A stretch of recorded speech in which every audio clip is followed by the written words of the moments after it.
Welcome to Commander Central, episode 337, and today we're taking a look at a few Patron listener-submitted decks. I'm Dana. And I'm Max. Max, how you doing today? It's a chilly Saturday morning, Dana. I'll say that much. It is. We had some stuff pop up yesterday, so we couldn't record, although Chris wasn't available yesterday either, so we're recording on a Saturday morning. Also without Chris, because our local game store owners are getting married today, and Chris is involved in wedding arrangement stuff. So yeah, just Max and I holding down the shop today. How you doing, bud? I'm doing good. I woke up at a decent hour. I didn't go out late last night. It was a very relaxing Friday night. Nice. Laying on the couch and eating candy and watching New Girl. That's right. You're doing a rewatch of that. Yeah. I think I'm going to try the new Hellraiser on Hulu tonight. I think is part of my plan for getting in the Halloween spirit. We will see. I like horror movies, but I usually don't like gory ones, and that's kind of what the Hellraiser ones are. So I'm curious if it's going to be more scary than it is like just viscerally gory. But I guess we'll find out. I want to watch something a little bit freaky. So that is my plan this evening. That sounds like a plan. You enjoy that. I'm not a horror movie guy. So that's not my forte. All right. So let's start this off here real briefly, because we haven't recorded. We didn't record the week before. We had some conflicts as well. So a few news things came out. We got a couple Brothers War spoilers we won't go into, official ones. But we also got the announcement of this Magic 30 reprint gold border deal. It's basically like 98% of the cards from beta. So it's a gold border set. You can buy individual packs that are like $250 a piece for these packs that are kind of the equivalent of the collector's edition, although they're not square cornered, or the World Championship deck stuff. What were you surprised to see them go back to that, well, Max, or was that something when you saw you're just like, okay, yeah, I'm shocked this didn't happen sooner? It was a two-phase thing for me, and they happened very close together. Okay. I was watching the announcement, I'm like, oh, this is really cool, I can't believe they're doing this, and then like about a minute later, it's like, wait a minute, why haven't they done this sooner? Like, I'm not surprised once like the Twitch chat blew up, like, how much money, and that much for proxies, essentially proxies, and it's like, yeah, that makes sense. That makes sense. WotC's, they're Hasbro and WotC are just aiming at the people that, to be quite honest, we don't know about. Like, yes. The people on Twitter or on Reddit make up 1%, maybe 2% of everybody in the world that plays Magic or collects these cards. So the outrage you hear is of a very small pool of people in the grand scheme of things. So these are going to sell, unfortunately. That's my opinion. You're right, yes.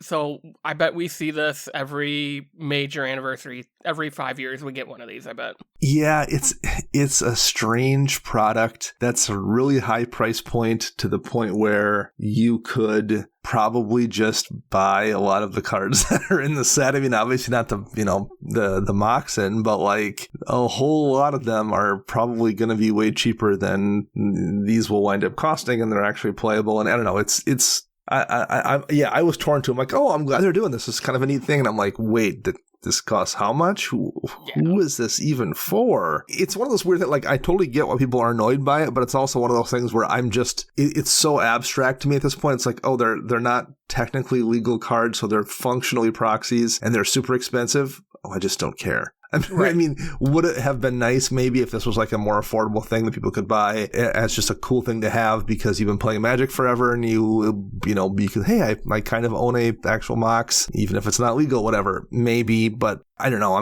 Nothing has changed from the day before the announcement for me to the day after. It's weird. It's a strange product, but I mean, okay, I just can't get emotionally invested or angry enough to get angry or anything beyond just be slightly perplexed, and that's it. Right. I mean, this is literally the definition of to each their own. Like, yes. Yeah. Good for you if you want it and spend the money. Good for you. Not my thing. Talked about that because it was a big thing that was in the news. I guess the other thing Magic related that is maybe a little more relevant to me was we got the announcement of a Secret Lair-ish product that's kind of an advent calendar kind of deal that'll be out around Christmas time. So it's like new cards in an existing Secret Lair kind of style. Oh, is this the one with 30 cards in it?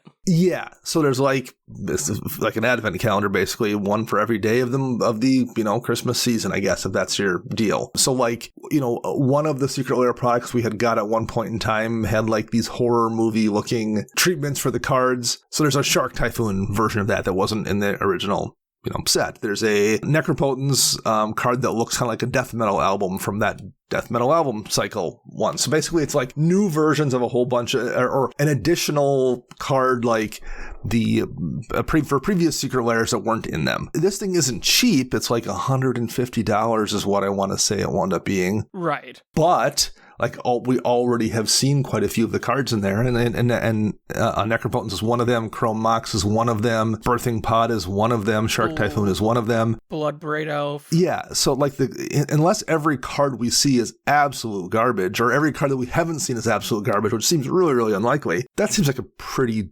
decent piece of value. Necro's not a cheap card, Chrome Mox is not a cheap card. Shark Typhoon is still, I want to say $12 last I checked. So, Bloodbraid Elf has some value attached to it. Anyway, that is a much more interesting product. Not that $150 is cheap, but like you kind of know what you're getting. That's 30 cards for at that price, $5 a card, and we're definitely looking at more than that, I would say, for some of the value we have if you were going to go buy a Chrome Mox or a Necro or whatever. So that I'm much more interested in. I'll probably try to pick that up just because it's weird, cool pieces of art and seems like it'd probably be a pretty good deal. Yeah, I definitely like this one a little better, especially because of not only are they interesting cards, they are tournament winning cards. So most of them have history behind why they got picked. So I said when I said that the odds of the rest of them being trash are pretty slim, even more so because of that reason. Right. And we'll get the rest of them at the end of the month, I think. I believe so.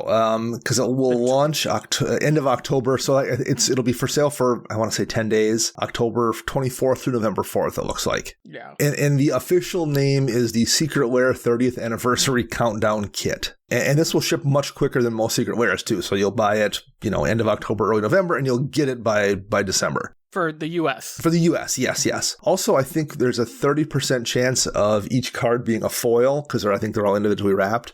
Correct. So, hey, that's even better, assuming you're someone who likes foil. Not us, though. Not you and I. We don't do that. We don't dabble in that area at all. Last thing by the time this show airs, so this weekend right now when we're recording it is both the Warhammer 40k deck release and the Unfinity deck release. So if you're somebody out there who's buying any of those or even just buying singles, looks like singles for both sets are up and available online and probably at your local game store now. So if you're looking to add those to decks, now is the time to do it. So I actually placed my pre-order for the singles that I wanted from both of those sets, because there were a couple Unfinity singles I'm putting in decks too. So Dana, I do. That hurts. Who are you? What have you done with my friend? Not like just like who can fart the loudest or whatever. I Saw in Half is actually a useful card in at least one of my decks. There's Starlight something, though, the white enchantment. It's like a kind of a fixed Cathar's Crusade. I'm going to put that in my Jeru Super Friends deck. It's a token deck. So actually there's like 2 or 3 cards that I not more than that, but that actually were ones that would work in my deck. So I picked up the World's Most Dangerous Gamer. That's a Golgari Death Touch creature that lets you make an attraction. I'm like, I'm going to try to my Glissa deck just one time just to see how attractions go. So I'm going to give that a go, because that is legal and attractions are as well. So I will try that at least one time, and hopefully it's not too dirtily. And if it's not, I might leave it in the deck. And if not, I think it and a 10 attraction pack cost me like $4 or something. So right, I will give that a try as well. There was a bunch of Warhammer cards I wanted. I think I wound up picking up like a dozen different singles from those Warhammer decks, and I pre-ordered the decks, but there's a lot of good stuff in that set for sure. Oh, yeah, totally. Well, hey, if you out there in listener land want to reach out to us, talk about whatever cool singles you bought from these sets, or if you're into the Secret Lair, or what you think of this Magic 30 gold border beta reprint set, how would you go about doing that, Max? You can talk to us on Twitter at CMDR Central. Follow us on Facebook by searching CMDR Central, and just Google CMDR Central and you will find a way to reach out to us. You can also find us on patreon.com/CMDR Central, and I think we have a couple new patrons this week. Yeah, we want to say hello and welcome to Caleb Levesque and Corey Collins. Well, hey, speaking of people on Patreon, that's what we're talking about this week, is we're looking at a couple of decks from Patreon supporters. Yeah, we have 3 decks lined up for today. So what we do, like deck techs, I don't know, once a month-ish or so, that's like a full show. These are what are called a mini deck tech. So it's like, we say we'll spend 10 or 15 minutes on a deck, and we usually wait till we have 3 or 4 of them and do a full show on these individual decks. So the first one we're going to look at here is from patron supporter Chris Rhodes. What is this commander? Reki, the History of Kamigawa. Yeah, I don't know if I've old from the first Kamigawa set. Looks like it's probably trash. But so anyway, we'll talk about it anyway. It's in the best color of Magic, though. Sure, we can't knock it that hard. So yeah, this is a deck that I also have, so I think I can speak about it with a little bit of authority at least. Chris says the deck wins via creature damage. The weakness is look to optimize creatures, all legends please, interaction and sustainability. And the budget is unlimited for a pet project, although he looks to maintain the viability and variability of the deck. Okay, so like I said, I have a very similar deck, so I can feel like I can speak with a little bit of authority on this. Reki, for those that don't know, is 2 green for a 1/2 and simply says, whenever you play a legendary spell, draw a card. Tends to be kind of a creature-centric deck because, at least the way mine plays, I refer to mine as Legend Storm because it tends to play like a storm deck. I take a really big turn where I put a bunch of legends out and then try to just kill everybody that one turn with it because of, a couple different things we'll talk about once we get into this. But so it is a very creature-heavy deck, but it does tend to take pretty big turns, at least the way mine is built as well. Let's look at the land base first, Max. Anything you can talk about there real quick? This looks pretty good. There's 37 lands, 30 of them are forests, and I see all the ones I would look for, Ancient Tomb, the new Boseiju, all the fetches, and a Nykthos. Yeah.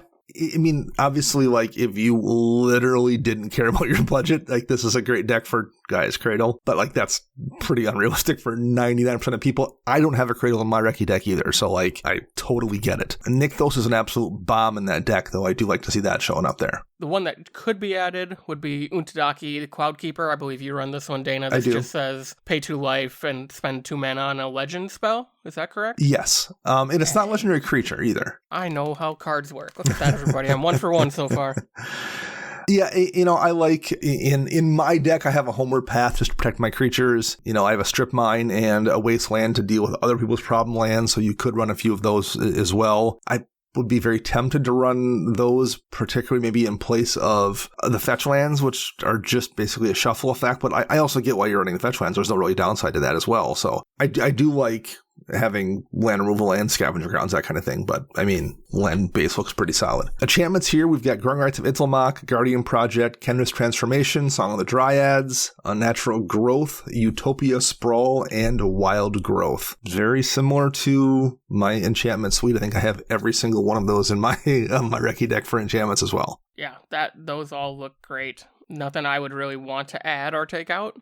Yeah, the couple things I have that he doesn't have, I have a Beastmaster Ascension, which is just one more way to kill people once I have a bunch of legends out, and it's not the kind of thing where I usually don't play it and then put 2 counters on it and then 2 counters on the next turn. I play it and hit the threshold in 1 turn usually. Concordant Crossroads I have in mind as well because I tend to have that take that big turn or use things like Kamal's Druidic Vow or a Genesis Wave to put a bunch of things into 1 turn as well. So Concordant Crossroads is really, really useful in that deck. Carpet of Flowers is a really great piece of ramp that I'm running as well. But, this is a really solid enchantment suite here that I like. Instants.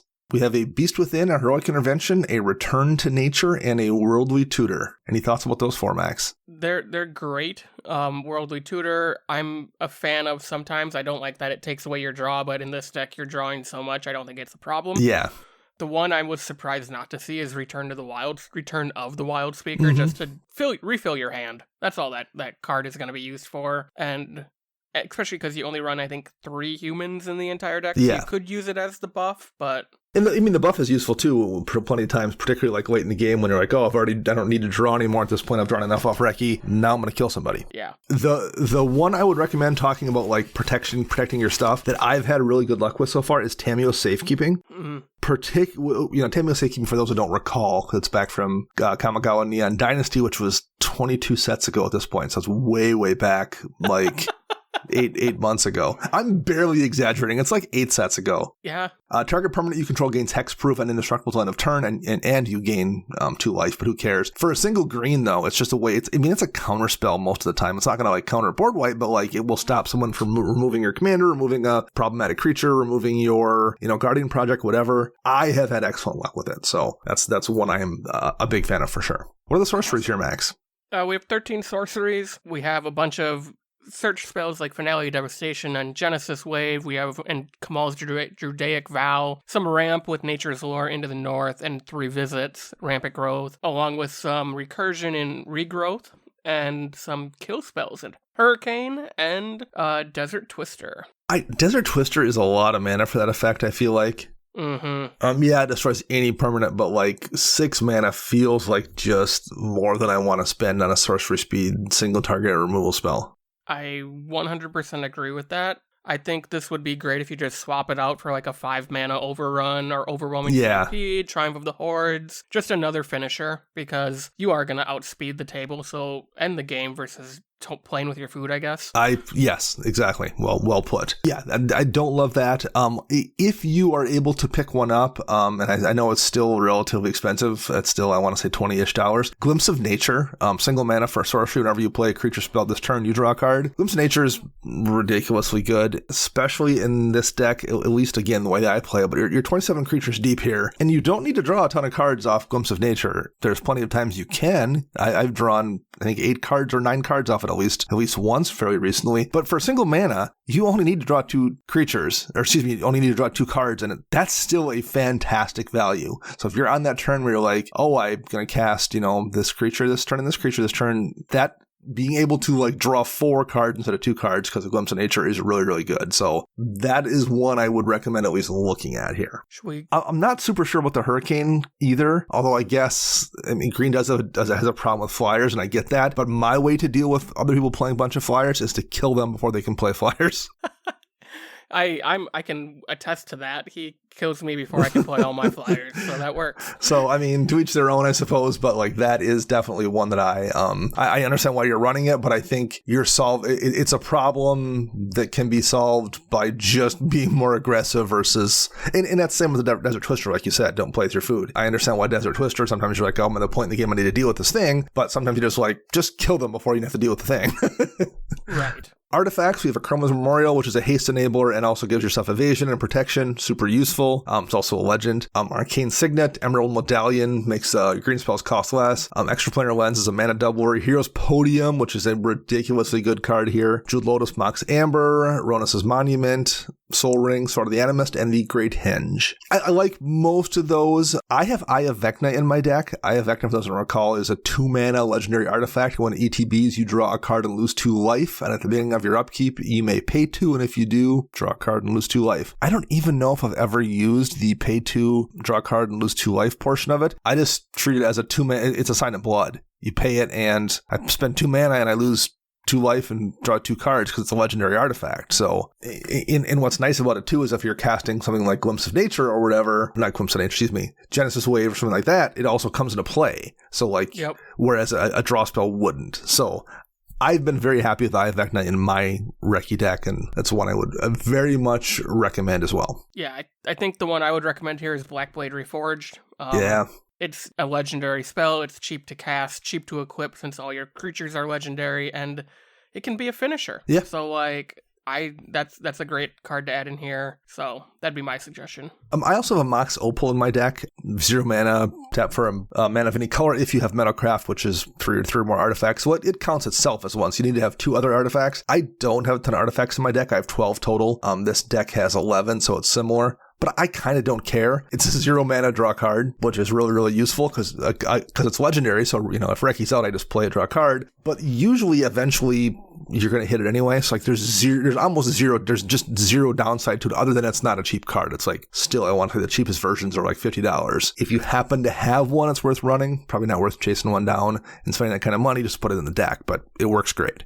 Last, we have 27 creatures here. I'm running 25 in my deck, so very, very similar. Arasta, Galta, Glissa Sunseeker, God Eternal Ronus. There's a couple other, Kadama of the East Tree, Kagla, Titan Ape. Myojin of Towering Might is the new Myojin from the Kamigawa Dynasty. Both Nyleas, Old Gnawbone, Pelucranos. So that's there's a lot of absolutely terrifying creatures here. Yeah. Anything you like or dislike among those, Max? So I think this deck might have changed a little since last time I looked at it, because the ones I were going to recommend are in the deck, so I either misread it the first time or they've been added. Okay. So I would think that you already have the original Kamal in here. Yep. Add the new one, Kamal Hardacrosa, 8 mana. At the beginning of combat on your turn, you get an overrun, +3/+3 and trample to all your bodies. And then for 2 mana, you can turn target land you control into a 1/1 with vigilance, indestructible, and haste. Yeah. It's just another finisher.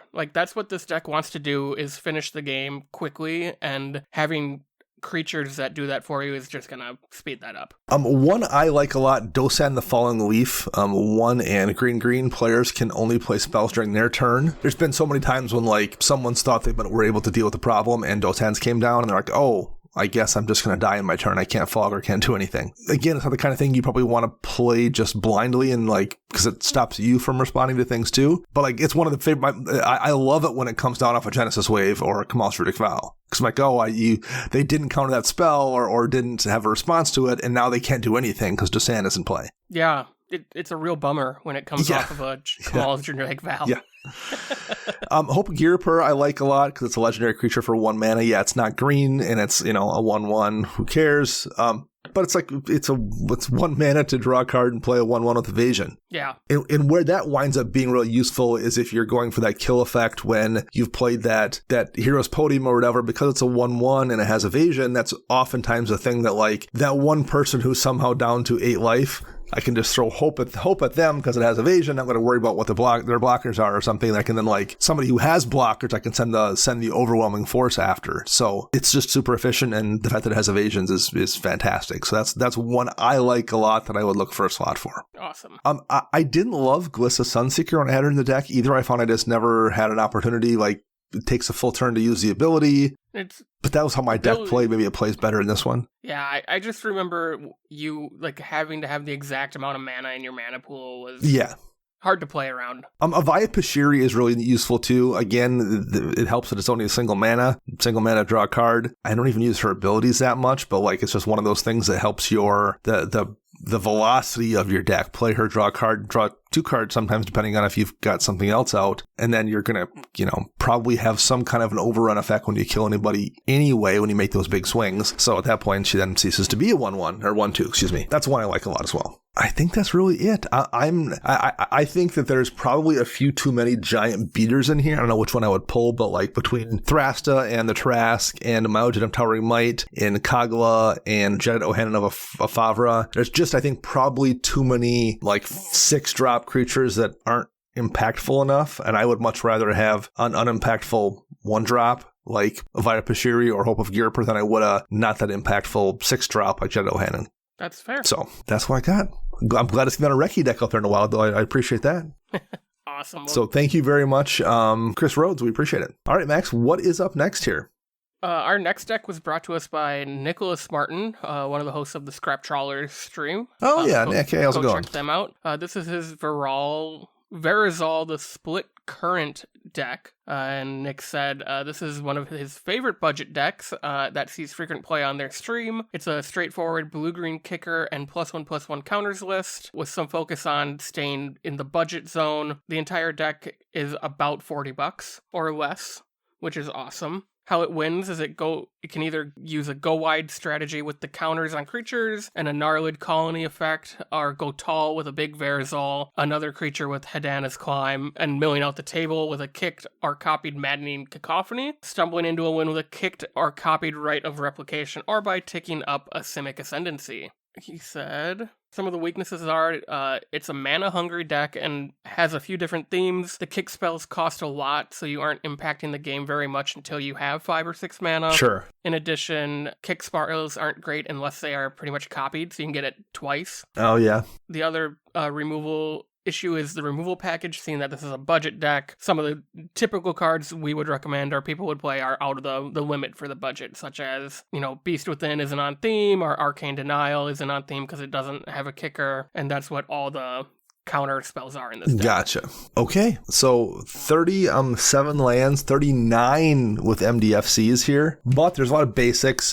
Again, probably as a result of this being primarily a budget deck, so there's 12 forests, 12 islands. Non-basics, looking at Command Tower, a Ghost Quarter, a Llanowar Reborn, which is a land that has Graft, so it's got a +1 counter just on the land. Novagin Heart of Progress, Opal Palace, Oran Reef the Vastwood, a couple of those are lands that also put a +1 counter on a thing. Rogue's Passage, Scavenger Grounds, Simic Growth Chamber, Temple of Mystery, Temple of the False God, Throne of Makindi, lets you put a charge counter on it, and you can remove a charge counter to add twice as much mana. And a Yavimaya Coast. Yeah. What do you think of the land base, Max? Again, but we're looking at a budget land base, so you're a little bit limited in what you can do. Yeah, for a budget land base, this looks great. The only thought I had was maybe put a Forge of Heroes in here, because it does make your commander a tad bigger in power and toughness when it enters the battlefield if you use that portion of the card. Yeah, that's a good pick. Again, the biggest problem with the land base, or the biggest challenge I would say here, is you're just limited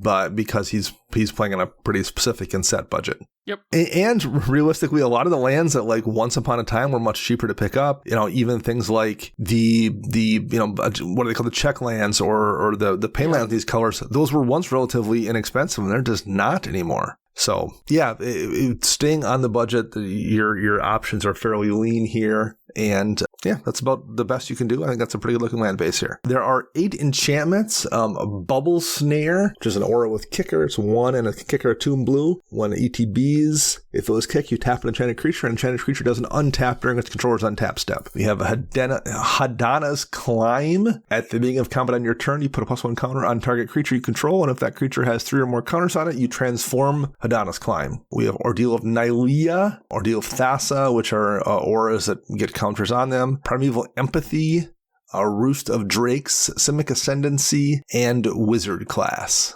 You've been running Wizard Class, Max. How do you like it? It's really the decks I run it in. It's just another Thought Vessel that doesn't tap for mana. In Tuvasa, it draws me a card. So it's fine. In the decks it's doing more than just unlimited hand size. Yeah. Tuvasa draws me a card. I don't think I run it in Brago anymore, so it's really just Tuvasa I run it in. So yeah, and we're kind of limited here by the budget. Obviously things like Hardened Scales or Doubling Season or Branching Evolution would be really useful in this kind of deck, but you're restricting yourself based on budget. So a couple of those things really just aren't options for that main reason. So Dana, I'm going to talk about a card I think you used to run years ago, and that was Evolutionary Escalation. Yes. This is a 2 mana, 1 and a green enchantment, and it says at the beginning of your upkeep, put 3 +1/+1 counters on target creature you control, and 3 +1/+1 counters on target creature an opponent controls. How did that work out for you? Because I remember you playing it, and I just don't remember why it ever got cut. So I was running it, and it was in my +1 counters deck because I had enough things that doubled +1 counters or whatever. So very often I would put 3 counters on, at least this was the theory, I would put the 3 counters on whatever my scariest creature was, and oftentimes those would double, or the power would double or something, and then I would put 3 counters on my opponent's, what their worst token was. The problem I had was that's a lot of things to simultaneously have happen, and there were enough times, weird times, where there would be only good creatures on my opponent's side that I didn't want to put 3 +1 counters on it, and the 3 +1 counters on my side felt unimportant. Okay. So it was one of those things I liked in theory, but in practice it just didn't quite work out. Gotcha. Okay, we're looking at just 3 artifacts in the deck: Everflowing Chalice, a Skyclave Relic, and Twinning Staff. Both Everflowing Chalice and Skyclave Relic have kicker, and Twinning Staff, if you copy a spell 1 or more times, instead you copy it that many times plus an additional time, and you can also spend a 7 and tap and copy target instant or sorcery spell you control and choose new targets for the copy. I actually like Twinning Staff a lot. I've just never been able to find a deck where I want to run it. Gotcha. I had one suggestion here, and that's Fractal Harness. Okay. So this was from the Commander 2021 decks. It's X, 2 and a green for an equipment, and it says when it enters the battlefield, create a 0/0 green and blue fractal creature token and put X +1/+1 counters on it, and attach fractal harness to it. And then whenever equipped creature attacks, double the number of +1/+1 counters on it, and you can equip the artifact for 2. I am running a fractal harness in my Dromoka the Eternal deck, which is a +1 counters based deck, and I've had pretty good luck with it there. So that is a good pick. It was on my short list of things to talk about here as well, Max.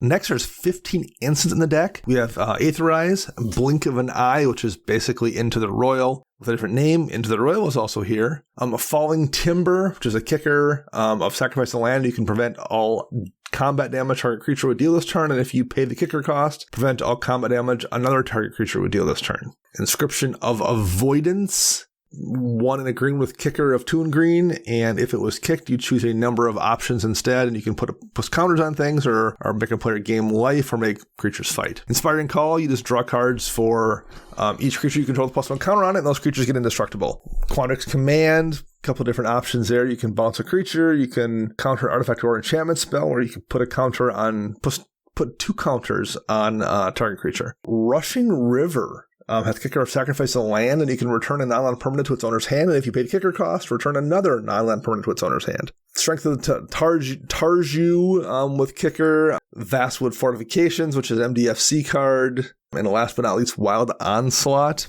kicker, way to put +1 counter on each creature you control. And if you kick it, you put 2 +1 counters on each creature you control. So what do you think of the instant suite here, Max? It's a lot of kicker. It is a lot of kicker stuff. I don't mind the kicker stuff in this selection of cards. When we get to sorceries, I have a little bit of an issue with some of the kicker cards there. Okay.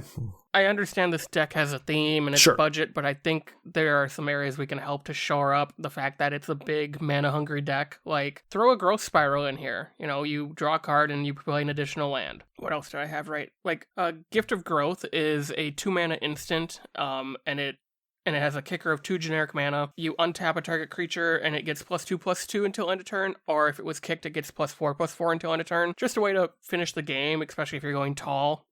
Give your commander 4 extra power. So those would be kind of my suggestions, and you could always throw something like a Negate in here for a counter spell. I know it's not on theme with the kicker or +1/+1 counters, but sometimes you just need a negate. Mm-hmm. I've had good luck with Invigorating Surge as an instant. Put a +1 counter on target creature you control, then double number of counters on that creature. Instant speed, a lot of times that can wind up being a kill spell. And also there's Solidarity of Heroes. Is that the Strive It's a Strive one. Choosing any number of target creatures and double number of +1 counters on each of them. And it costs 1 and a green, and for each additional 1 and a green you spend, you can target something else. So again, depending on how heavily you want to have +1 counters be your win condition, Solidarity of Heroes is pretty disgusting. Yeah, I think that's going to be my main suggestions for instance there. What's there for sorceries here, Max?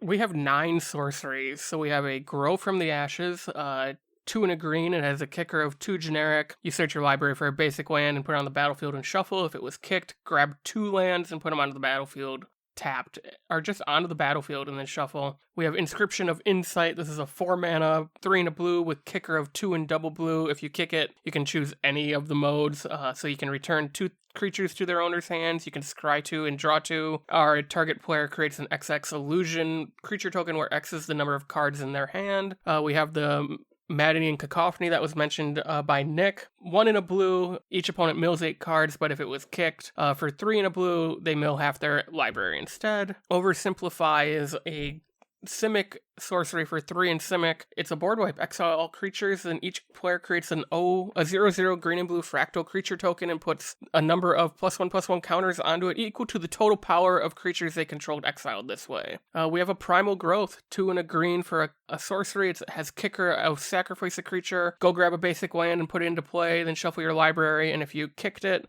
get 2. We have Reclaim the Waste. It's a single green. You can kick it for 3 generic. Search your library for a basic land and put it into your hand. And if you kick the spell, grab 2 and put them in your hand instead. Nice. Write a Replication, 4 mana. Make a copy of target creature on the battlefield. You can kick it for 5. If you do, make 5 copies instead. Tezzeret's Gambit, 3 in Phyrexian Blue to draw 2 cards and proliferate. And Vastwood Surge is 3 in a green with a kicker of 4, and you can search your library for up to 2 basic land cards and put them onto the battlefield tapped. And then if you kick the spell, put 2+1/+1 counters on each creature you control. All right. I like Vastwood Surge a lot in this deck. Glad to see that show up there, particularly in this deck where the kicker thing makes complete sense. Biogenic Upgrade I've had good luck with in my Dromoka deck as well. Distribute 3+1 counters among 1, 2, or 3 target creatures, then double the number of counters on each of them. So again, if you're leaning heavily into that's one more way to do it at sorcery speed, and you get to put 3 counters out there versus just 1 or 2. So that's one I like that I have on my list. Other than that, my +1 counter deck is running a lot of these same green cards. Yeah. So I don't like a lot of the kicker cards that go get you lands in this deck. Yes. Nick, you said it yourself. Kicker's really good when you can copy it. But are you copying like a Grow from the Ashes on turn 4? Right. Turn 5? In my opinion, like Grow from the Ashes or Reclaim the Wastes, you might almost be better just putting in a Cultivate, Kadama's Reach, Nature's Lore, 3 visits. Anything that's just going to go get you a forest or basic lands in general without the condition of kicking the spell and hoping you can copy it. This is a mana-hungry deck, you said, so I'd rather just consistently have mana early in the game versus, well, if I wait 2 more turns, I might draw the land that'll get me able to kick this spell, and then you don't draw the land. Like that would be my luck every time. So that's just my opinion, but I do enjoy that you are sticking to the theme here. It's tough to find that balance between like staying on a theme and staying so much on the theme that it like hinders the deck versus provides synergy. I don't know if we're there yet, but that's one of the kind of things I would say to be cautious of, is like just because a card has kicker and fits on theme doesn't mean it's actually not maybe getting in your way. Right. So 25 creatures here, and almost all of them have some kind of a kicker effect or at least interact with counters. Aether Figment, Coralhelm Chronicler, Cragplate Baloth, Elfheim Druid, Evolution Sage, Fathom Mage, Fertilid, Flux Channeler, Gnarlid Colony, Gyre Sage, Incubation Druid, Kavu Titan, Lull Mage's Familiar, Molda Shambler, Marasa Sproutling, Myriad Construct, Plaxcaster Frogling, Pouncing Worm, Rishkar, Pima's Renegade, Sinks of Lost Truths, Territorial Allosaurus, Thicket Elemental, Thieving Skydiver, Unnamed Kavu, and a Vine Gecko. So, can we also mention the commander? Because I don't think we read it. We probably should do that, yes. Why don't you start with that here, Max? So Verazol, the Split Current, is also a creature in this deck. It's X green and blue for a legendary creature Serpent. When it enters the battlefield, it enters with a +1/+1 counter on it for each mana spent to cast it. So at least 2, if not 3. And then whenever you cast a kicked spell, so that's why there's a bunch of them in the deck, you may remove 2 +1/+1 counters from Verazol. If you do, copy the spell, and you may choose new targets for the copy. So, we do have a lot of +1 counter synergy there. Anything you want to add or remove here from this creature suite, Max? So there's one that I think could go in here, and it's called Voyager Drake. Okay. It's 3 and a blue for a 3/3 Drake. It has multi-kicker of blue. And it says it's a flyer, and when it enters the battlefield, up to X target creatures gain flying until end of turn, where X is the number of times Voyager Drake was kicked. Not everything in this deck flies, and if you have, 3 or 4 bodies out there that have 5 or 6 +1/+1 counters on them, and you give them all flying, there's a good chance you're going to eliminate 1 player, maybe 2, depending on the types of decks you're playing against or whatnot. There's a lot of these are kickers, but some of them are just +1 counter stuff that don't necessarily have kicker. Clamvus is in the new Warhammer 40k decks. Green creature for 4 and a green. Each creature you control gets +1/+1 for each +1 counter on it. So, if your creature has 5 counters on it, it gets +5/+5. And that's in addition to the counters giving it the boost. I like that a lot in this deck. I think that's a really solid card, and it's maybe not quite budget. It's $2 now. But that's really close. I'd imagine in like 2 weeks that might even be cheaper. So that's definitely one I would consider. And that's mainly it, though. These are all very on theme and work with what the deck's trying to do, for sure. Yeah, they definitely are. I'm pretty sure I did a deep dive on like anything with kicker or multi-kicker in these colors, and Nick is running the ones that are in budget and are going to do the most work. Yeah. All right. 2 planeswalkers. We have Jace Mirror Mage and Yang Yu, I believe. Zhang Yu. better than I'm going to admit. I'm sorry about that. I should have looked up the pronunciation. I think I did once upon a time when we talked about it when that character was first spoiled, and I've since forgotten how to pronounce it. The Jace is the kicker Jace, so thematically makes sense. And Yang Yu, again, I apologize if I got that wrong. Each creature you control with +1 counter on it gets tap to add 1 mana to your mana pool, so basically turns it into a Llanowar Elf, and you can -1 to put a +1 counter on target creature. Again, both very on theme. I think Jace probably is definitely the strongest of the two, and makes more sense in this deck because it has kicker and it has +1 counter stuff, but they're both fine. Yeah, they're great here. So yeah, good call. Nick, thanks a lot for sharing with us, and we've played with both with you on your channel before, so hopefully we'll do it again in the near future. Last but not least, here we have Matthew Bowen, Talrand Sky Summoner. So we're back to a mono blue deck that Dana plays. His might be a little different, though, Dana. I think it is. How does it win? It attempts to control the board while creating as many Drakes as possible, like a typical Talrand deck. Hopefully he's going to cantrip into Coat of Arms or Day of the Dragons, speed up the process, but it's efficient enough at making Drakes that he tends to have a high life total while everyone else is being whittled down. Weakness, this is a tough one. The biggest weakness is its restriction, which is old border only cards. Love it. Yeah, that's good. That makes it real tricky to add stuff to this deck. Of course, I have access to very powerful spells, but not many powerful ways to close out games. All right. So let's jump into it. Talrand Sky Summoner. Whenever you cast a instant or sorcery spell, you create a 2/2 blue Drake creature token with flying. The old border restriction is super cool here, I think. Yeah, so brief note, the Brother War commander decks are all going to be in this old border style. So cards we may not mention today is because we haven't seen the deck list yet, and there very well could be cards you could add to this deck moving Absolutely. forward. There might well be some cool new stuff that isn't currently old border, and you get a new old border card. So yeah, there might be some help on the way that is currently at least not available in old border for you to use. Max, what are the lands here? We have 35 lands. Most notably, there are 25 islands, the Lightning Bolt Islands from Urza Saga. Nice. But we also have a bunch of fetches, so there's a Flooded Strand, a Delta, Prismatic Vista, Rainforest, Fable Passage. We also have some land removal lands like Strip Mine and Wasteland. Mystic Sanctuary is in here as a great way to recur a spell. And then we have some old school lands. We have Cephalid Coliseum. Nice. This is from Odyssey. It taps to add blue to your mana pool, and it deals a damage to you. It also has Threshold for a blue and tap. You can sacrifice it, and target player draws 3 cards, then discards 3 cards from their hand. Only do this if you have 7 or more cards in your graveyard. And the final land is Saldivai Excavations. When it comes into play, sacrifice an untapped island or sacrifice excavations. You can tap to add 1 and a blue to your mana pool, or you can pay 1 and tap it to look at the top card of your library, and you may put that card on the bottom. So that's kind of cool. 1 to scry and a Karoo land, essentially. Yeah, very much so. Ancient Tomb, if you have one available, it was originally printed in an old border, so it is available if you want to pick that up, and it's great in my Talrand deck. So if you are willing to spend the money for one, because the old border version is a little bit more expensive than the modern frame, although that's not cheap either. But that's the one that jumped out at me. Yeah, great suggestion. Mine is Riptide Laboratory. Oh, sure. Just a way to protect your main wizard, Talrand. All right, there's only one creature in the deck, Baral, Chief of Compliance. So instant sorcery spells you cast cost 1 less, and whenever a spell or ability you control counters a spell, you may draw a card. If you do, discard a card. So yeah, it's what you're doing that completely makes sense here, and the ones that I would suggest for the most part aren't available in Old Border. So I think I have one creature to suggest here. My good friend Peregrine Drake. Oh, sure.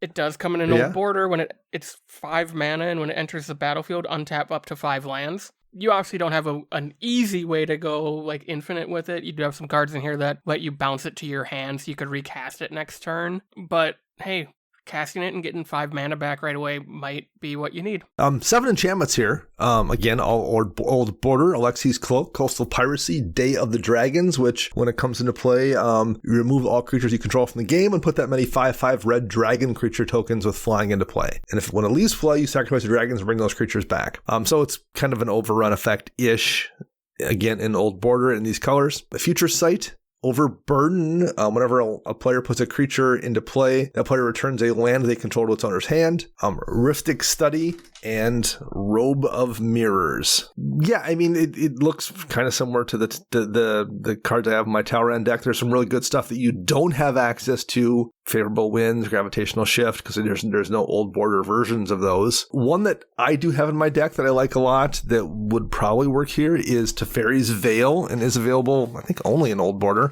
Whenever any creature you control attacks, it phases out at the end of combat. You're not blocking with those drakes. You're not doing anything with them once they're tapped after they've attacked. At least I'm not in my deck. I have literally nothing else to do with them. I don't care if they phase out. And then I'm board wipe proof for the most part. Because someone wants to board wipe on their turn, because it's almost always sorcery speed, my stuff's phased out. So it's I've had really good luck with it in my Talrand deck, and it is also old border. Any for you, Max?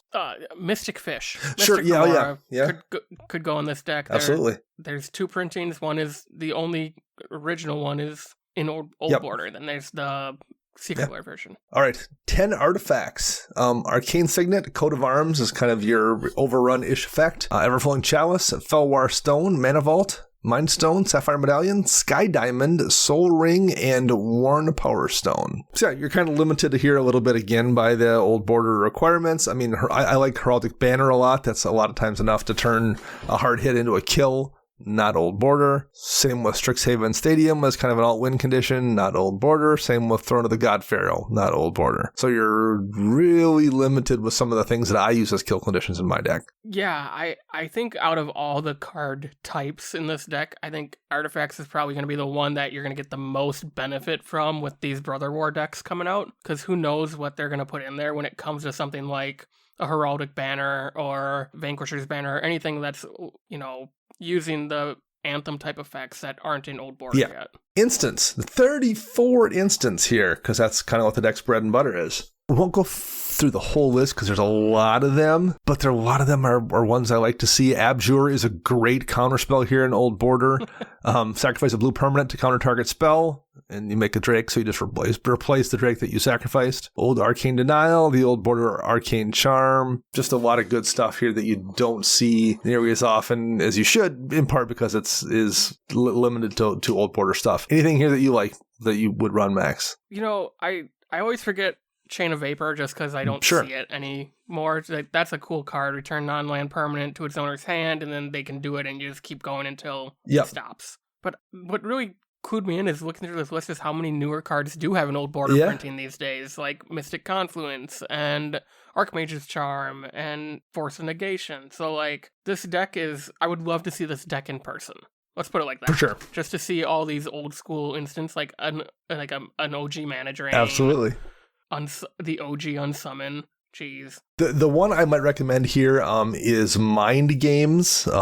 Definitely available in old border. It's a single blue, tap target artifact, creature, or land, but has buyback of 2 and a blue. So for 4 mana total, you can tap an artifact, creature, or land, and then bounce it back to your hand to reuse it whenever you basically feel like it again. I've had very good luck with Mind Games, particularly because you can use it to to tap something that's a problem that your opponents control while making you a drake, kicking it back to your hand, and then you can do it again. So that's a pretty good piece of value to remove a blocker and make a drake and be able to do it multiple times. This is excellent. Okay. Should we move on to the sorceries, Dana? Let's do just that. 12 here. Ancestral Memories, Careful Study, Distorting Wake, Merchant Scroll, Personal Tutor, Ponder Portent, Retraced Image. Yay. Sleight of Hand, Temporal Fissure, Theft of Dreams, and Time Spiral. Glad to see Retraced Image in here. That card is super good in a Talrand deck, so glad to see it show up. Any suggestions from you, Max? No, just because, again, I don't know